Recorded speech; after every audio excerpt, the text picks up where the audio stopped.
नमस्कार. नमस्कार. काय तुमचं नाव? माझं नाव वैष्णवी आखाडे.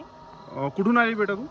छत्रपती संभाजीनगर. आणि हे जे केलं सध्या तुम्ही ॲडव्हेंचर, कसं वाटलं तुम्हाला? एकदम भारी वाटलं. फर्स्ट हो. टाइम आम्ही एक्सपिरियन्स केलं. हो आम्हाला वाटलं होतं डायरेक्ट ऋषिकेशच जावं लागेल, पण हो इट वॉज अमेझिंग. हो खूप छान एक्सपिरियन्स होता. स्टाफ पण खूप छान आहे यांचा, हो आणि सेफ्टी प्रिकॉशन पण ते पूर्ण घेतात. हो तर ओव्हरऑल एक्सपिरियन्स खूप चांगला आहे. आधी हो. खूप भीती वाटली होती, पण नंतर एकदम अमेझिंग एक्सपिरियन्स. हो. तुझं काय नाव बेटा? पूजा बेडकुते. कुठले आहे बेटा तू? मी छत्रपती संभाजीनगर. छत्रपती संभाजी. काय शिकत आहे तू तिथं? Civil engineering. Civil engineer. म्हणजे तुम्ही दोघी सिव्हिल इंजिनिअरिंगचे स्टुडंट्स आहात सिव्हिल इंजिनिअरिंग. आणि इथं फिरायला आल्या हा. तर तुम्हाला हे जे ॲडव्हेंचर केलं तुम्ही, तर कसं वाटत आहे हे केलं? खूप छान वाटत आहे. फर्स्ट टाइम एक्सपिरियन्स केलं. हो सेफ्टी वगैरे खूप व्यवस्थित होतं. हो. छान वाटत आहे आता. चला धन्यवाद. थँक्यू.